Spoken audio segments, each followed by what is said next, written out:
É uma honra apresentar a socióloga Nízia Trindade Lima, presidente da Fundação Oswaldo Cruz, em particular de mais um encontro anual da Unpox, e neste momento dramático de tantas perdas e de tanta dor que o país e o mundo vive e que é o do enfrentamento da pandemia de Covid-19.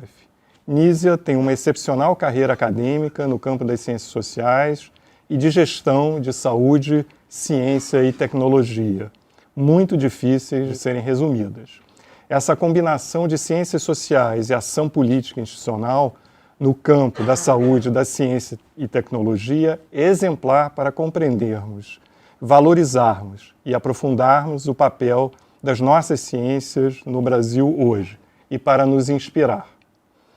Nízia é mestre e doutora em Ciências Sociais pelo Instituto Universitário de Pesquisa do Rio de Janeiro e o PERJ, atual IESP e UERJ. Seu livro, Um Sertão Chamado Brasil, originário de sua tese de doutorado e já em segunda edição, é, assim como sua carreira, um marco na sociologia brasileira, especialmente no campo do pensamento social brasileiro, no qual suas linhas de pesquisa, ensino e divulgação se inserem. Sua produção intelectual, em inúmeros artigos, livros e capítulos, versam sobre ciência e pensamento social no Brasil, história das ideias em saúde pública, sertão no pensamento brasileiro, história do desenvolvimento no Brasil e história das ciências sociais em saúde. Tem participado do desenvolvimento institucional e acadêmico de inúmeras sociedades e associações científicas e profissionais, como da própria Unpox, da SBPC, da SBS, da SBHC e da Abrasco, entre outras. Nízia é pesquisadora da Casa de Oswaldo Cruz, Fundação Oswaldo Cruz, onde ingressou em 1987 na gestão da presidência de Sérgio Aroca, que marca a redemocratização do Brasil e da Fiocruz. É professora de pós-graduação do Programa de História das Ciências e da Saúde, da Casa de Oswaldo Cruz. É também professora colaboradora do Programa de Pós-Graduação em Sociologia do IESP, UERJ, e professora adjunta de Sociologia da UERJ. Em 2017, Nízia, eleita democraticamente pelo conjunto de trabalhadores da Fiocruz, se tornou a primeira cientista social e a primeira mulher em mais de um século de homens e médicos a presidir a Fundação Oswaldo Cruz para um mandato de 4 anos. Essa trajetória de gestão em saúde, ciência e tecnologia se iniciou antes com 2 mandatos de diretora da Casa de Oswaldo Cruz entre 98 e 2006, de diretora da editora Fiocruz 2006-2011 e de vice-presidente de Ensino, Informação e Comunicação da Fiocruz 2011-16. Durante seu mandato, como presidente dessa complexa e multifacetada Fundação Oswaldo Cruz, que completou em 2020 seus 120 anos de existência, Nízia tem estado comprometida e tem dado grande atenção à consolidação de uma Fiocruz nacional, presente agora em todas as regiões do país, com o aprimoramento dos formatos de gestão democrática que caracterizam a Fiocruz desde 1986, com a defesa e aprimoramento do nosso Sistema Único de Saúde, o SUS, da qual a Fiocruz faz parte, com o desenvolvimento científico e tecnológico do país e a expansão do papel da Fiocruz na comunidade global de saúde, em particular se associando aos programas de inúmeras agências das Nações Unidas de combate à pobreza, fome e à desigualdade e de resposta às emergências sanitárias, como foi a epidemia de Zika e agora de Covid-19. São inúmeras as iniciativas na presidência de Nízia, mas eu destaco aqui a criação de um programa e o estabelecimento de um comitê pró-equidade de gênero, raça da Fiocruz. O reconhecimento desse papel e liderança de Nízia é imenso, nacional e internacional. E no dia 19 de novembro passado, Nízia foi eleita pelo voto inédito de 90% dos trabalhadores da Fiocruz como a primeira colocada da lista tríplice e para ser reconduzida para um novo mandato como presidente. Eis que, em 2020, fomos atropelados pela pandemia. E Nízia lidera e coordena, com tantos outros colegas, com sabedoria, firmeza e habilidade, a resposta da principal instituição brasileira de saúde pública e ciências biomédicas. É o desafio da nossa geração. é o desafio das ciências sociais brasileiras. E para falar sobre esse desafio, então, eu convido, né, a minha amiga, colega de mais de 35 anos, a presidente da Fiocruz, a socióloga Nízia Trindade Lima. É com muita satisfação que aceitei o convite da professora Miriam Grossi, da Ampox, para participar de mais um encontro anual da nossa associação e discutindo um tema que hoje impacta nosso país e todo mundo, a pandemia da Covid-19, vista como uma crise sanitária, como uma crise social, econômica, como uma crise humanitária e como um grande desafio para a agenda das ciências sociais. Também quero agradecer a apresentação feita por meu colega e amigo Gilberto Ockmann, com quem tenho o prazer de trabalhar há mais de 30 anos na Fundação Oswaldo Cruz. E para mim é particularmente significativo estar, apesar das dificuldades do momento, fazendo a gravação desta conferência no Centro de Documentação e História da Saúde, sede da Casa de Oswaldo Cruz, um instituto da Fundação Oswaldo Cruz, hoje dedicado a pensar as questões da ciência numa perspectiva histórica e com grande envolvimento na reflexão sobre a pandemia. Para mim tem um sentido especial também, apesar de muito desafiador, porque neste momento a posição de presidente da Fiocruz, a que Gilberto fez referência, me coloca na posição de buscar contribuir com as soluções, seja no campo dos testes e testagens, nas pesquisas realizadas em todas as áreas do conhecimento, em nossa instituição, na busca da vacina, e a Fiocruz tendo firmado um importante acordo com a Universidade de Oxford e a farmacêutica AstraZeneca para a produção desta vacina no Brasil, uma das importantes esperanças do Brasil e do mundo neste momento.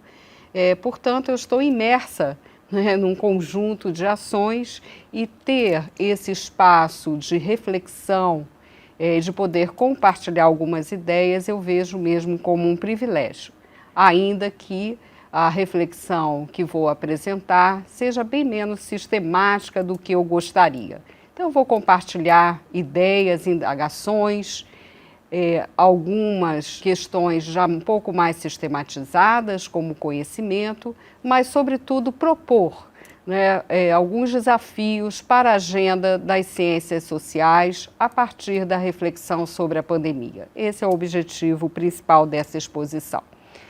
Parto, então, dessa experiência na Fundação Oswaldo Cruz e aqui eu gostaria de destacar e convidar a todos que visitem o Observatório Covid-19 Informação para Ação, um dos principais resultados que vimos alcançando ao longo desse período de pandemia, considerando que a informação, os dados e reunir as pesquisas realizadas constituem uma das mais importantes contribuições, tanto para ações imediatas, como diz o título do Observatório, para a ação, mas também para permitir estudos posteriores que certamente marcarão a agenda do nosso campo, além de marcar todo o campo da saúde coletiva.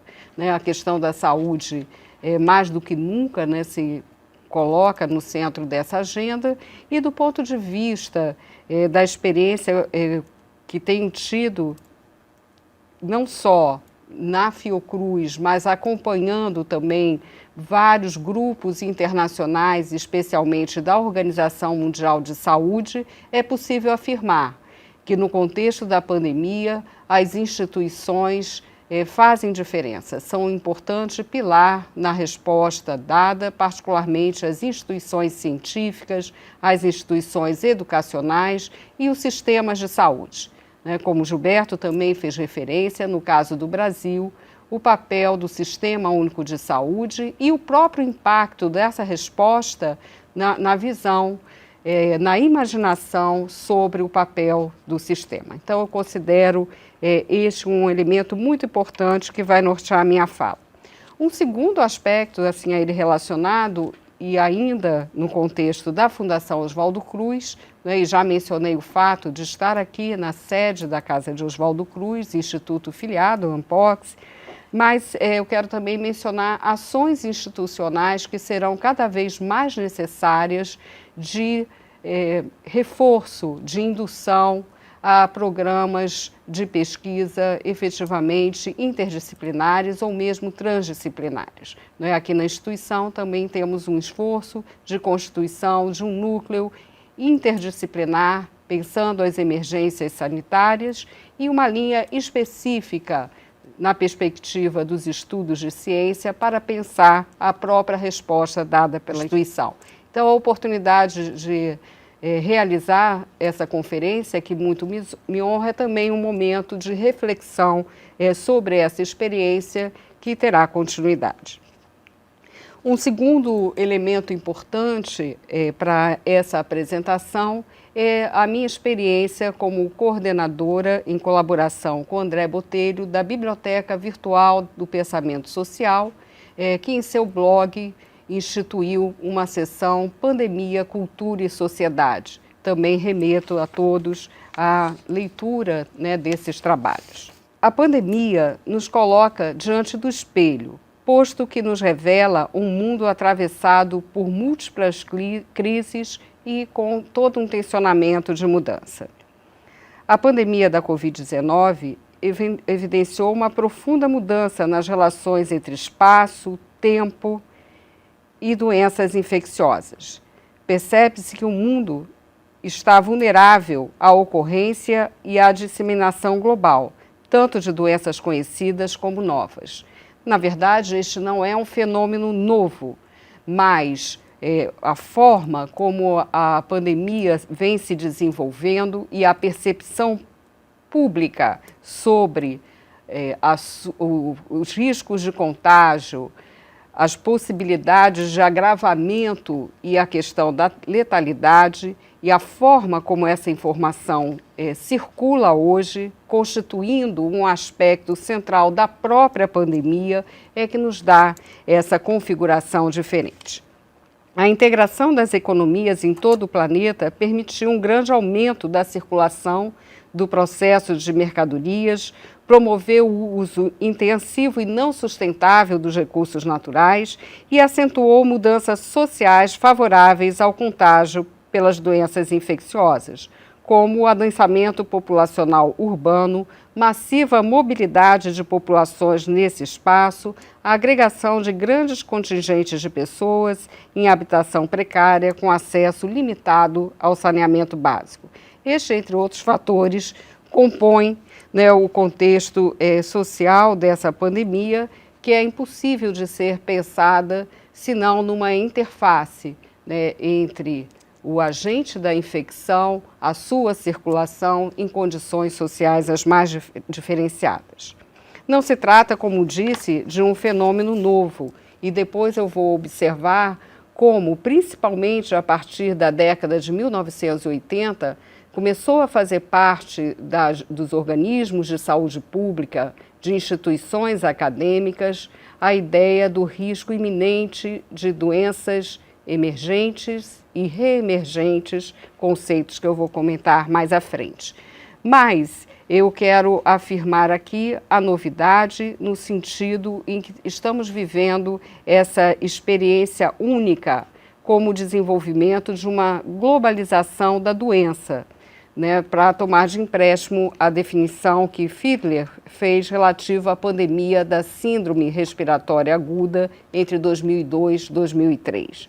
Então, como eu disse, são as condições não só de ser uma doença nova, de um vírus desconhecido, mas a sua emergência nesse mundo de uma economia globalizada e com a interface com uma forte comunicação e os sistemas de informação e de dados colocando uma velocidade para vários fenômenos, inclusive para as respostas, como vemos agora no que vem se caracterizando como uma competição pela vacina segura e eficaz para a Covid-19. Né? Então, é esse complexo de fatores que eu considero como uma configuração nova. Nesse sentido que eu afirmei, então, a Covid-19 como um fenômeno novo, né? Isso não implica dizer que situar essa pandemia em perspectiva histórica seja um exercício ocioso ou diletante, muito ao contrário, né? E creio que seja fundamental nesse momento a abordagem histórica. Então, remeto a toda a nossa discussão a 2 livros recentes que buscaram analisar a pandemia a partir de perspectiva histórica. A Bailarina da Morte, livro publicado por Lilia Schwartz e Heloísa Starling, buscando traçar um quadro sócio-histórico espacial da gripe espanhola no Brasil, e o Diário da Pandemia, O Olhar dos Historiadores, organizado por Dominique Miranda de Sá, Gisele Sanglar, Gilberto Orman e Kaori Kodama, como uma coletânea colocando uma série de discussões históricas sobre a pandemia em curso, remetendo a diferentes experiências históricas. No caso do livro de Lilia Schwartz e Heloísa Starling, né, é interessante observar o grande impacto da gripe espanhola e como ela desafiou o conhecimento científico do período e a gestão pública. A gripe colocou em xeque a crença no progresso no início do século XX, em um mundo já fragilizado pela Primeira Grande Guerra. Também foi nesse sentido que, em Orfeu Estático, na Metrópole, Nicolau Shevchenko falou dos 3 Gs, a gripe, a guerra e a greve, referindo-se à questão social em São Paulo e à greve operária naquele período. Em A Bailarina da Noite, o leitor encontra uma contextualização da pandemia e que se acentua o movimento de pessoas, dos vírus por elas transportados e das políticas públicas na República Oligárquica no Brasil da Primeira República. Em um amplo espectro que foi da negação do problema à adoção de medidas de redução da crise sanitária e humanitária que então se desenrolou. O livro chama a atenção para o problema também da memória, do esquecimento. De fato, chama a atenção, né, olhando hoje, né, a literatura sobre a gripe espanhola, que ela passa a se intensificar a partir dos anos 80, durante o período imediatamente posterior à gripe, não se verificou tanto impacto em termos de uma produção sobre ela e mesmo de registros de memória. No caso dos registros de memória, no Brasil, chama a atenção o trabalho de Pedro Nava, mas é um trabalho de memorialista, né, portanto, escrito muito tempo depois. Mas esses fenômenos, né, de memória e esquecimento, creio que se configuram como uma das questões importantes em relação à pandemia. É interessante notar que foi a primeira pandemia causada por um vírus de gripe, o H1N1. Dela derivou uma alta taxa de mortalidade, sendo considerada a 3ª pandemia mais letal na história. Na relação entre tempo de duração e número de mortos, foi uma pandemia bastante severa, estimando-se que ela tenha levado a cerca de 35 milhões de mortos, e causando mais mortos do que a própria Primeira Guerra Mundial, cujas estimativas apontam 15 milhões de mortos. É interessante também pensarmos, né, ao fazermos um contraponto com a experiência contemporânea, que a sensibilidade diante dos quadros de letalidade, de morbidade, de morte, ela tem uma grande variação histórica também, né? Seria talvez impensável na nossa sensibilidade contemporânea pensarmos nas descrições feitas com um grande número de mortos nas ruas, né, os caixões, no momento em que nós tínhamos também diferenças significativas na comunicação desses fatos e na própria expectativa de vida da sociedade. mas foi, de fato, algo aproximável a um desastre, né, como muitos historiadores vêm trabalhando, né, as pandemias, e que nos deixa uma literatura mais recente, bastante interessante, além de toda uma recuperação por parte de grupos de estudos interdisciplinares no campo da infectologia. Quero agora comentar brevemente, né, a importância do outro livro destacado, O Diário da Pandemia.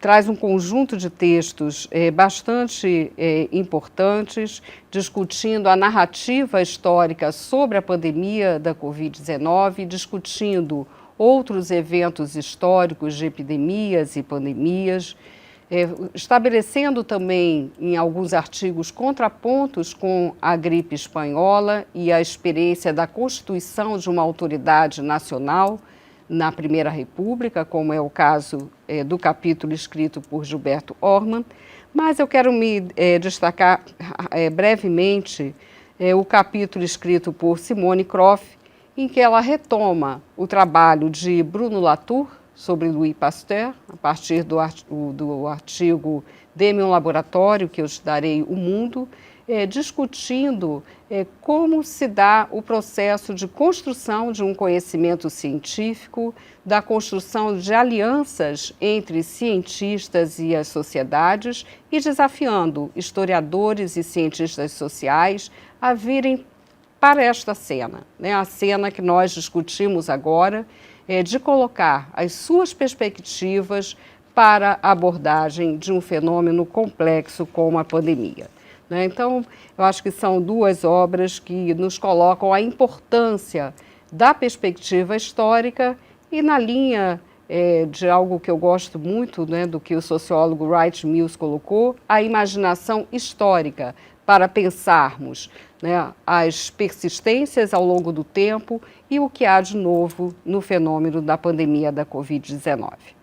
É importante também destacar que a compreensão sobre os riscos, a vulnerabilidade, a resiliência, né, que são os conceitos mais utilizados hoje pelos epidemiologistas e que requerem também uma análise dos cientistas sociais para discutir o fenômeno pandêmico, eles tiveram um marco muito importante, especialmente com os significados atribuídos à epidemia de AIDS. Né? É muito importante situar isso, porque da experiência da epidemia de AIDS, muitos grupos de trabalho, inclusive grupos interdisciplinares, se colocaram contribuindo para a discussão e para a revisão daquilo que os historiadores da saúde vêm colocando como o otimismo sanitário que marcou o período pós-Segunda Guerra Mundial. Então, nesse sentido, eu quero destacar aqui uma frase muito interessante, é uma paráfrase, na verdade, que é a frase de Richard Krause. Richard Krause, foi diretor dos Institutos Nacionais de Alergia e Doenças Infecciosas, vinculados aos Institutos Nacionais de Saúde dos Estados Unidos da América do Norte, e no início dos anos 80, num dos seus trabalhos, ele proferiu essa frase: as epidemias são tão certas como a morte e os impostos. Uma paráfrase da célebre frase de Benjamin Franklin, discutida com maestria por Max Weber em A Ética Protestante e o Espírito do Capitalismo. Né? Na vida, o que temos de certo são a morte e os impostos. É interessante situar essa discussão proposta por Richard Krause num contexto em que se discutia a persistência das doenças infecciosas, que representariam, na visão de infectologistas, de imunologistas, de virologistas, nesse período, a que se agregaram também filósofos, pesquisadores discutindo a questão da ética e também cientistas sociais e historiadores, uma ameaça permanente aos países, independentemente do grau de desenvolvimento desses países. Eu acho que esse é um ponto muito importante na história da saúde pública.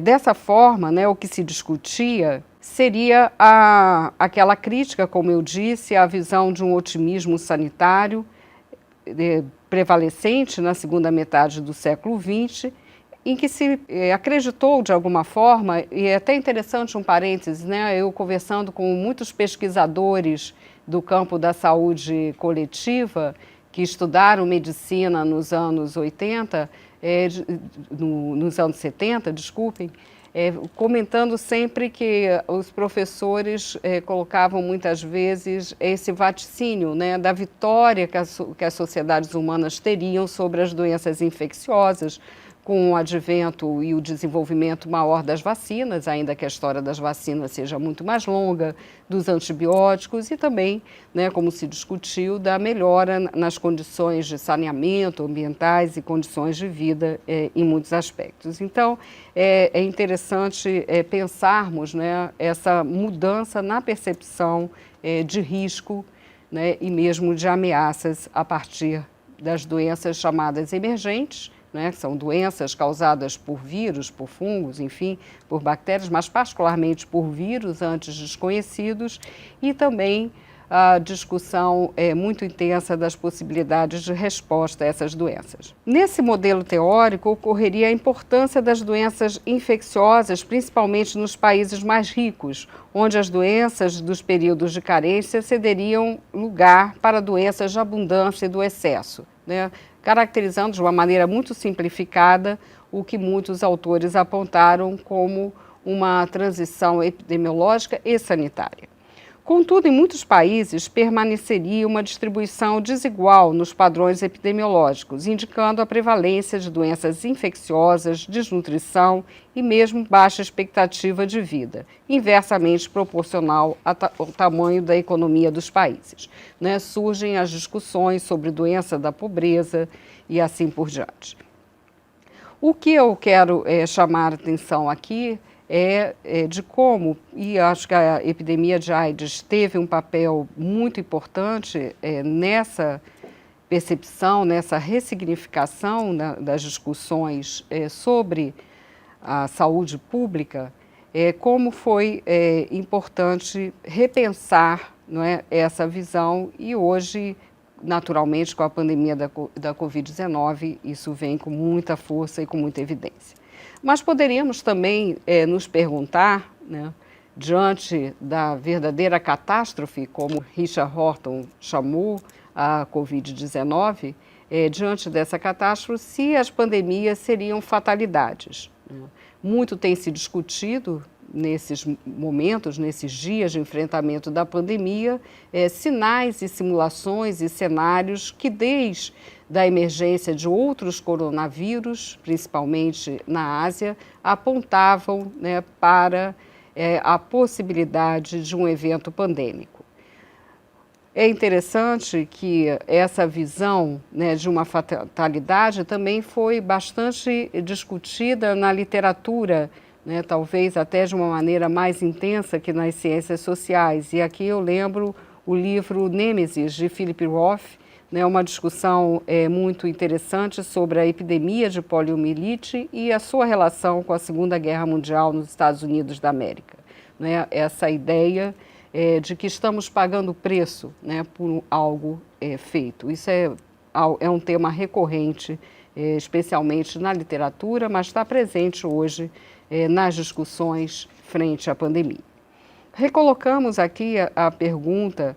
Para respondê-la, temos que considerar as epidemias e, sobretudo, as pandemias como um fenômeno multidimensional, a um só tempo biológico, ambiental e social, com fortes implicações econômicas e políticas.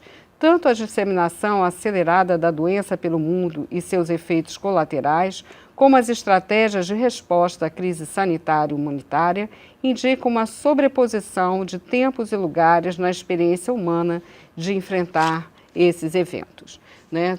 Temos convivendo quarentena com testes de biologia molecular bastante avançados neste enfrentamento, né? Então é interessante também pensarmos nessa superposição de tempos. Para essa discussão e para as discussões que venho pensado em realizar a partir desta reflexão em torno da pandemia de Covid-19, considero que, do ponto de vista sociológico, Norbert Elias nos traz uma contribuição fundamental com seu conceito de interdependência e de como esse conceito foi utilizado com referência às experiências de enfrentamento de doenças infecciosas e, em particular, de pandemias. Em texto publicado no mês de abril, no blog da Biblioteca Virtual de Pensamento Social, Tatiana Landini recorre à sociologia de Norbert Elias para discutir a interdependência em tempos de Covid-19. O conceito de interdependência, como sabemos, ele é central na sociologia de Elias, com seu caráter de uma sociologia histórica e que indica a compreensão de uma relação de não externalidade entre indivíduos e sociedades, mas da própria formação dos indivíduos em relação ao lugar social que ocupam, as suas relações com as normas, com as regras que organizam os grupos sociais e, ao mesmo tempo, um processo de uma economia dos afetos com a internalização e constrangimento de pulsões e emoções.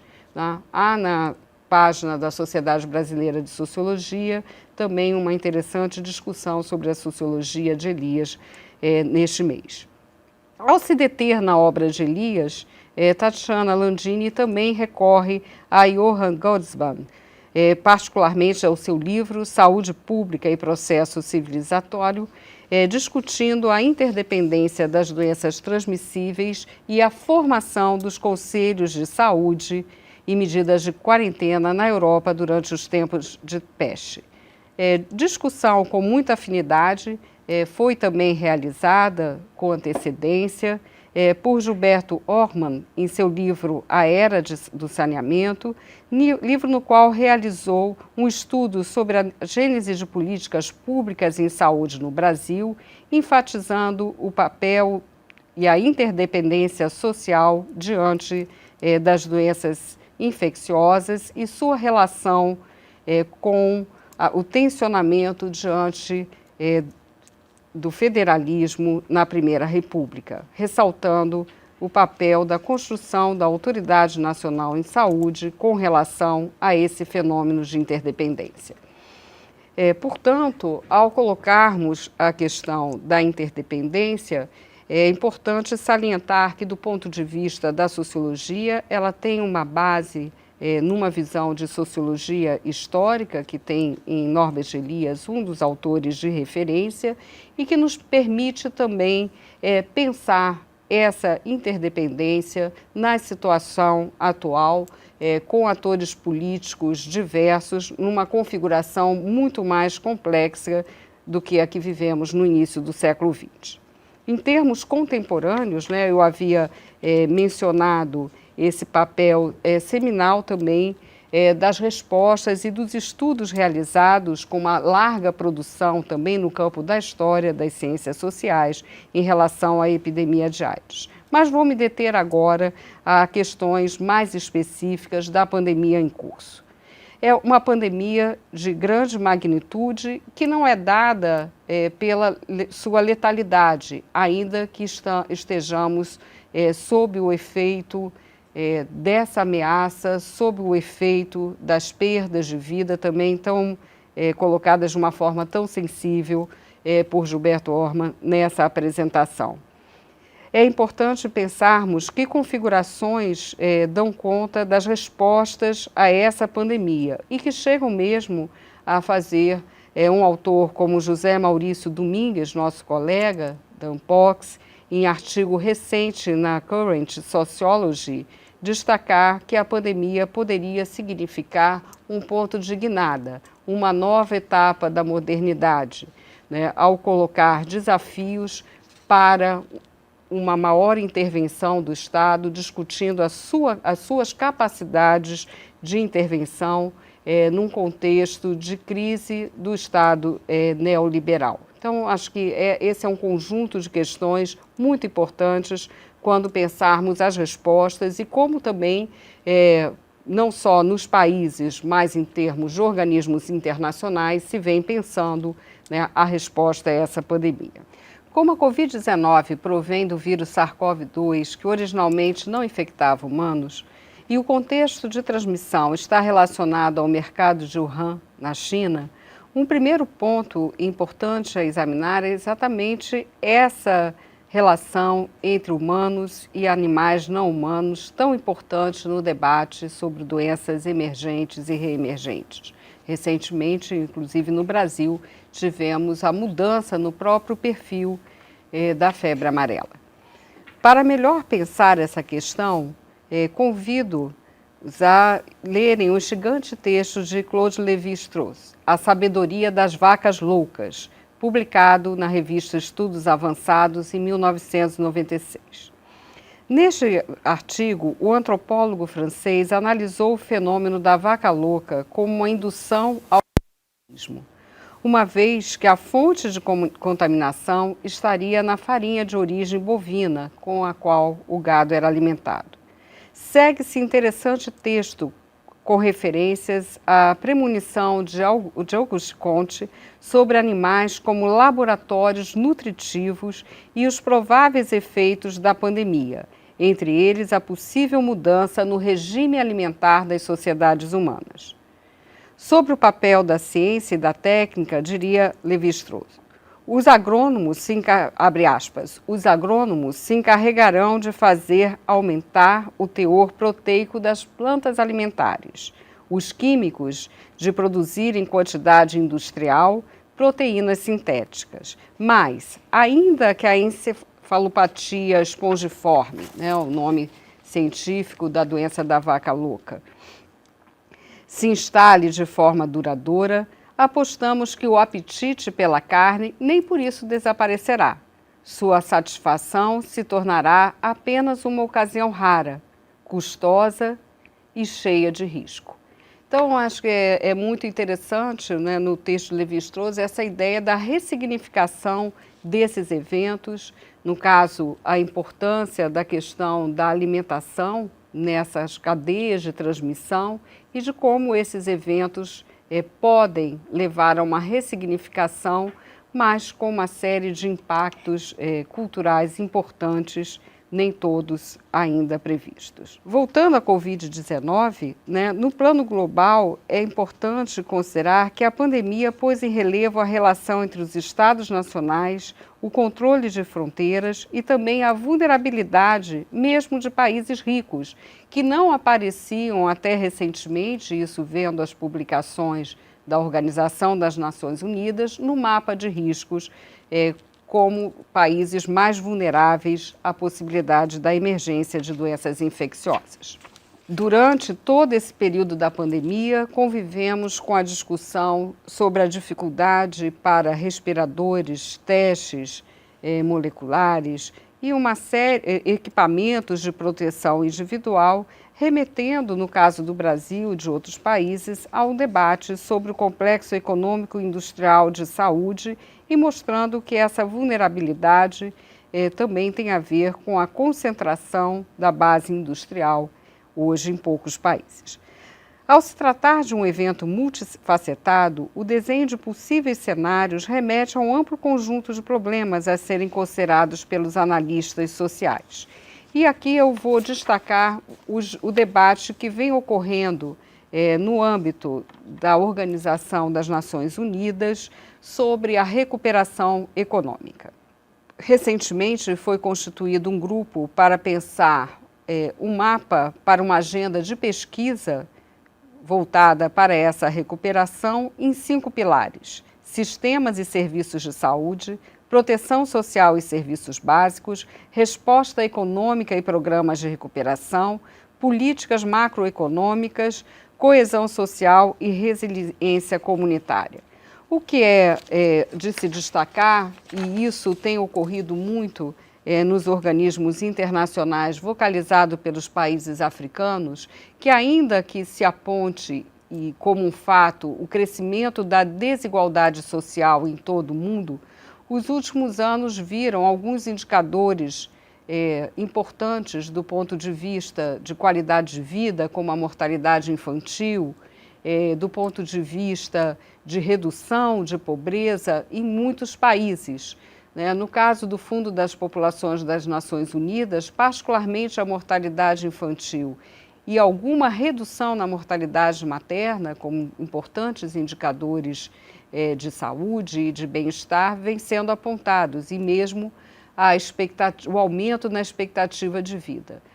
O que se coloca nesse momento é a regressão de muitos indicadores, com o ingresso numa situação de pobreza de 70 milhões de pessoas no planeta em 2020, com o crescimento da violência doméstica, sobretudo contra mulheres. Isso vem sendo apontado um crescimento de cerca até mesmo de 30%, do aumento dessa violência em alguns países. O impacto ainda não avaliado em relação à questão das escolas, da privação dessa experiência educacional por um grande número dos estudantes. Tudo isso tem, e mais um impacto no próprio sistema prisional, que é um dos grandes desafios da sociedade contemporânea, em termos de padrões de justiça e em termos de saúde, e em particular das doenças transmissíveis. Então, com tudo isso, se discute se a Agenda 2030, que é a agenda da ONU para o desenvolvimento sustentável, qual seria o impacto nessa agenda e nos seus objetivos diante dessa pandemia. Não é possível fazer aqui projeções, existem muitos estudiosos discutindo esses cenários, mas é possível sim afirmar um forte movimento político, e acho que isso será muito importante no âmbito internacional para políticas mais assertivas, sejam políticas de renda, sejam políticas de redução dos danos gerados por essa pandemia. Então, esse é um dos impactos esperados nesse momento. Nesse sentido, eu considero, retomando o ponto inicialmente colocado, chamar a atenção do caráter de novidade, portanto, da pandemia da Covid-19, significa pensar não apenas no vírus novo, não apenas na sua rápida disseminação num mundo em que se verifica o aumento do transporte de mercadorias, a velocidade da comunicação humana, das viagens, tudo que vimos discutindo ao longo dessa pandemia, mas também pela configuração e pelo aumento da interdependência na sociedade contemporânea, da interdependência social. Essa discussão foi recentemente colocada de uma forma bastante instigante pelo sociólogo Anthony Giddens, que chamou a atenção para ser a globalização não apenas um fenômeno econômico, como muitas vezes se acentua, mas também um fenômeno de comunicação. E que a pandemia de Covid-19, comparada a outros eventos pandêmicos, e particularmente com a gripe espanhola, que é aquele fenômeno mais próximo de nós, com que com muita frequência estabelecemos a comparação, mas comparada a esses outros eventos, e particularmente a gripe espanhola, que a pandemia seria uma digidemic, também uma epidemia digital.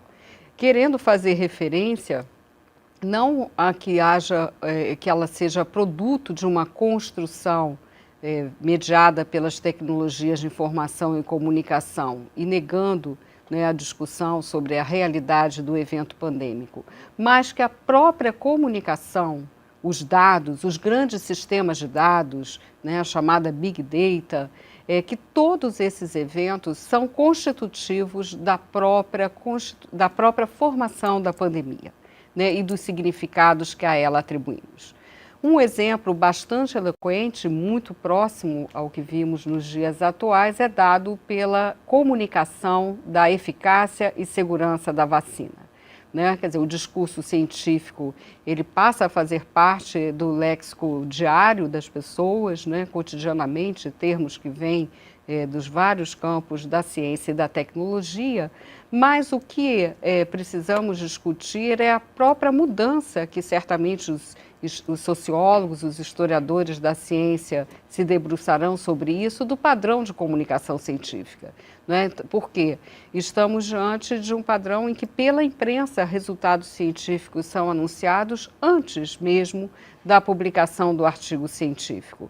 E fica muito difícil, né, dado até o consenso sobre fast track e uma série de expedientes importantes numa situação de emergência, de delimitarmos com clareza o que diferencia o discurso científico e a sua apropriação por um público mais amplo. Então, esse é um dos grandes desafios que já havia sido discutido e vem sendo discutido por muitos estudiosos no caso da emergência sanitária de Zika, por exemplo, mas que nessa pandemia, por se configurar como esse fenômeno global e até quase um fenômeno total, fica bastante mais evidente. O tema da aceleração, o impacto nas agências regulatórias, quer dizer, todas essas questões, elas remetem para olharmos também, na perspectiva de Giddens, para a globalização como um evento também de comunicação.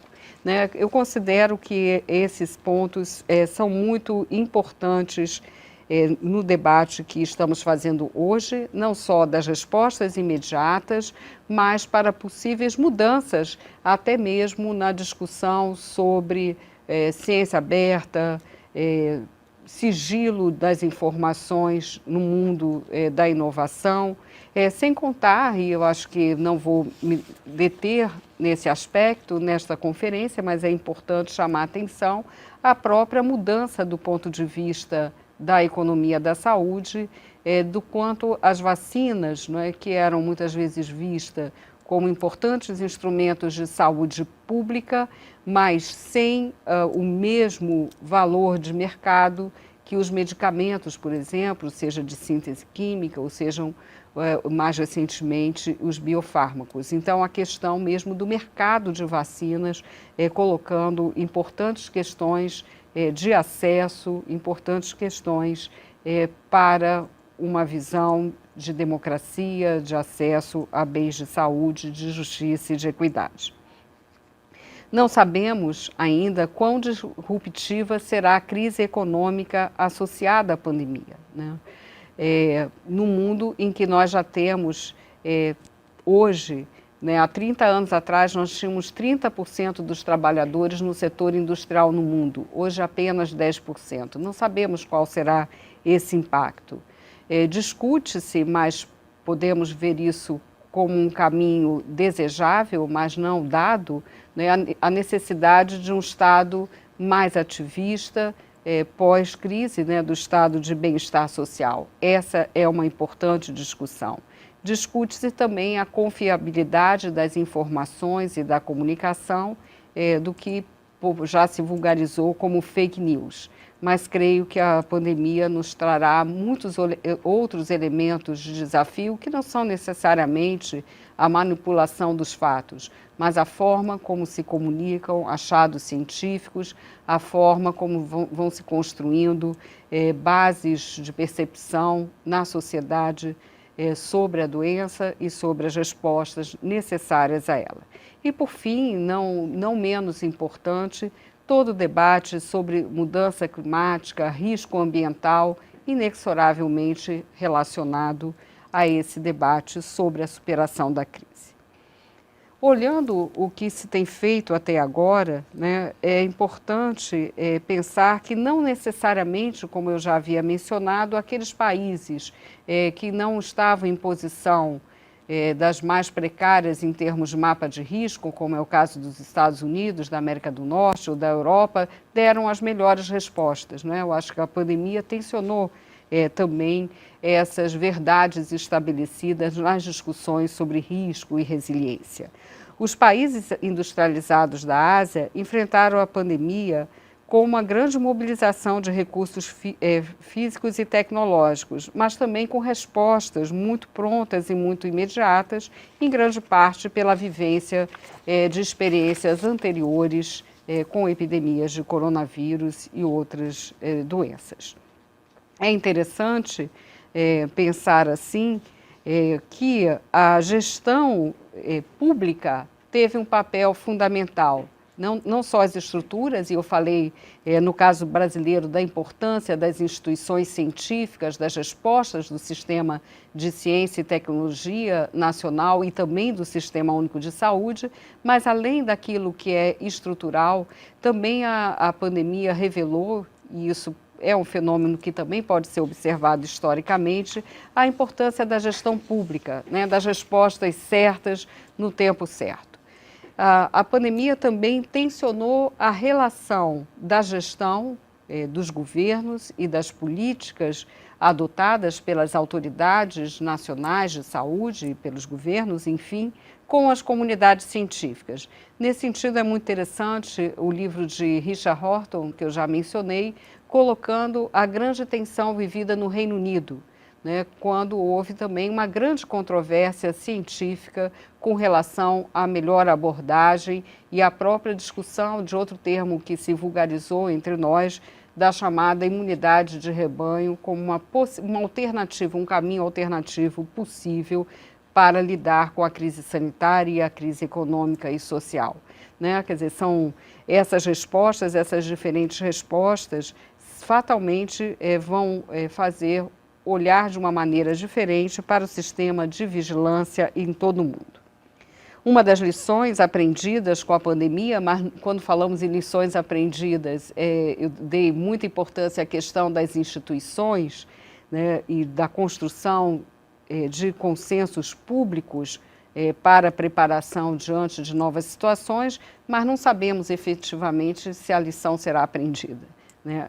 Mas uma das lições que poderíamos apontar é a valorização da gestão pública, dos critérios de aferição da capacidade instalada para o enfrentamento de crises sanitárias. A resposta rápida, consistente e sustentável de lideranças políticas se mostrou fundamental nos países que apresentaram os melhores resultados no combate à Covid-19.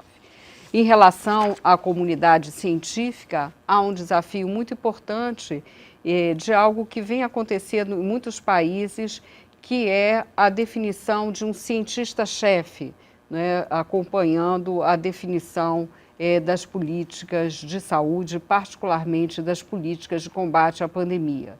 Né, há toda uma discussão sobre a autonomia, né, desses cientistas e desses pesquisadores em relação à tomada de decisões. Um aspecto assim, bastante complexo e mesmo no caso do Brasil, por exemplo, eu vejo alguns governos dos estados também adotando essa figura do cientista-chefe, ou mesmo os consórcios entre os estados, como é o caso, né, do consórcio do Nordeste. Enfim, eu acho que esse não é um debate pequeno para a comunidade científica. Né? Como se estabelecerão, a partir de agora, diante do que parece ser uma forte tendência, o reforço aos sistemas de vigilância, a relação entre a comunidade científica, suas orientações e os processos de tomada de decisão. Enfim, por fim, eu quero mencionar que, diante desse quadro grave, tanto o quadro que vivemos hoje, como o quadro que viveremos seguramente na próxima década, é muito importante pensarmos que a agenda das ciências sociais, seja diante, né, de tendências em curso que a pandemia veio agravar, voltando às perguntas que havia formulado antes, seja diante de novidades, não é, que essa pandemia trouxe, eu aqui apenas pontuei, né, alguns caminhos para pensar essas questões, nós estaremos diante de importantes desafios de agenda. Creio que esses desafios não sejam apenas desafios para as ciências sociais, eles são desafios da sociedade, são desafios também de um amplo conjunto de disciplinas científicas. Né? Destaco 7 desafios importantes que, a meu ver, deveriam ser aprofundados nos nossos debates, e eu acho que esse encontro da Unpox é um excelente momento para isso, mas que deverão orientar, a meu ver, uma agenda, uma proposição das ciências sociais também para outros campos do conhecimento. Nesse momento, e venho discutindo esse ponto com a socióloga Elisa Reis, nossa colega, né, que hoje tem também impulsionado esse debate na Academia Brasileira de Ciências e recentemente esteve no Núcleo de Estudos Avançados do Instituto Oswaldo Cruz, propondo esse debate a partir da agenda colocada pelo presidente do CNPq. Né? Esses desafios, a meu ver, né, de uma forma muito simplificada e que eu mencionei ao longo dessa intervenção, são um desafio ambiental, né, um desafio incontornável. No livro Diários da Pandemia, um dos artigos menciona, inclusive, o debate sobre o antropoceno e discute o quanto é problemático discutir a pandemia como um desastre, né? Uma referência que eu fiz aqui, porque, na verdade, o seu principal impacto é sobre as sociedades humanas, né? Ao contrário de outros desastres ditos naturais, né? Então, acho que essa agenda ambiental, ela se coloca porque ela está na raiz das doenças emergentes e reemergentes. O caso da febre amarela é emblemático, né, no que se refere ao Brasil, de uma doença que estava bastante afastada dos centros urbanos, ela passa, e do litoral, ela passa progressivamente a aparecer em outras regiões do país, mudando totalmente o seu mapa, né, a sua configuração. Então, acho que esse desafio, como um desafio fundamental.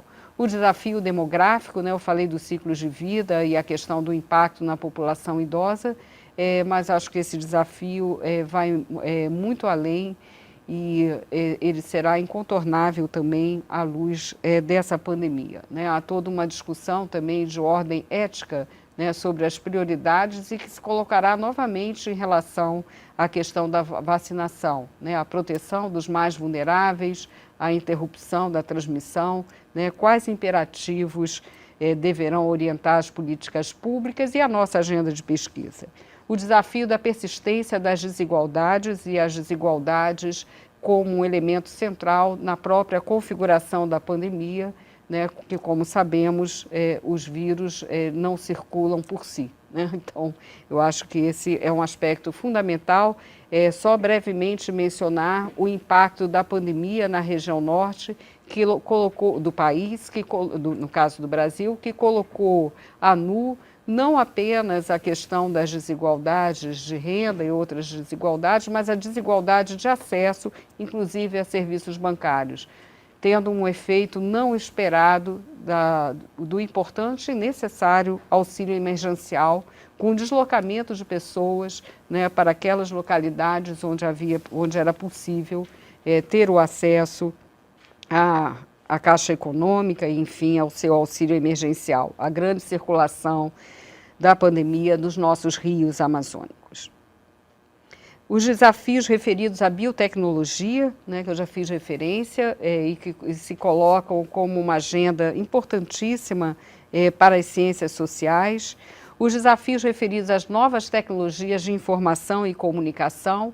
Esses desafios hoje já estão na nossa agenda, mas cada vez mais eles precisam ser encarados, né, à medida em que eles constituem, né, o próprio processo de globalização, o desafio também as nossas rotinas, né, a nossa sociabilidade, mas a própria geração de bases de dados e seu impacto nas respostas científicas e tecnológicas colocadas nesse momento.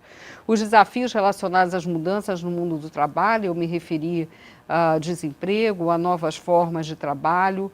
Não será possível pensar em superação da crise econômica sem pensar nesse novo mundo que já estava em gestação, mas que a pandemia pode aguçar e também desafiar políticas públicas mais adequadas. E os desafios não menos importantes relacionados à democracia, à crise da democracia, e aí os trabalhos sobre teoria democrática são fundamentais nesse momento. Né? Me refiro desde a questão da vigilância, né, tão colocada, quais os limites à liberdade individual, a própria discussão sobre direitos individuais, direitos coletivos, mas não menos importante que isso, a relação dos governos, das estruturas, dos poderes, num arranjo em que a democracia representativa vem sendo colocada em discussão e em xeque em todo o mundo. Então, eu creio que esses 7 desafios são desafios fundamentais, não só para pensar o enfrentamento da pandemia, mas o mundo que será impactado por ela. Né? E, portanto, eu faço essa ênfase no nosso encontro. Por fim, né, quero finalizar mencionando que o controle da Covid-19 hoje, e ao que tudo indica nos próximos anos, e aqui faço também um novo parênteses, né? Falei do início das ações em que a Fundação Oswaldo Cruz está envolvida, uma ação esperada por todos, né? Com a questão de uma vacina, né? De uma vacina eficaz, segura, que estamos dedicados. É claro que esse será um instrumento de saúde pública fundamental nessa recuperação sanitária, econômica, social, mas teremos um cenário de muitas complexidades e não podemos ter uma visão ingênua, né, de uma bala mágica, como dizemos nos estudos de História-Saúde. Né? Eu acho que o contexto atual requer o aprofundamento da democracia e das relações virtuosas entre direitos individuais e coletivos. Os últimos de reconhecimento tardio, mas de grande importância nesse momento, quando pensamos o próprio futuro da humanidade. Desse modo, é na dimensão política das relações sociais que se pode antever algum aprendizado positivo dessa experiência tão traumática, assim esperamos, com a capacidade de construção de projetos orientados por valores como equidade, justiça e cidadania, um terreno naturalmente de disputa política. É apenas assim que se pode projetar, talvez, um mundo diferente, um novo mundo marcado por esses valores e não como se tem propalado o tal novo normal, né? Após a experiência tão trágica que vivemos hoje em escala planetária.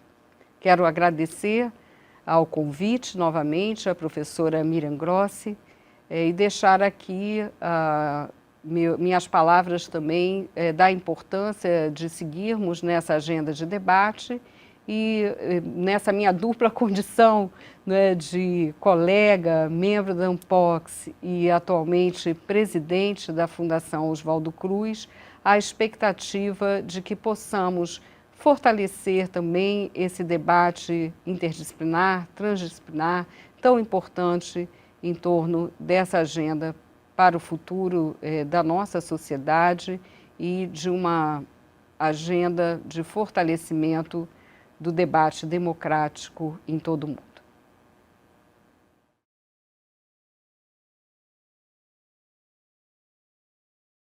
Em nome da diretoria da Ampox, agradeço a professora Nízia Trindade por essa conferência que encerra o ciclo de conferências do 44º Encontro Anual da Ampox.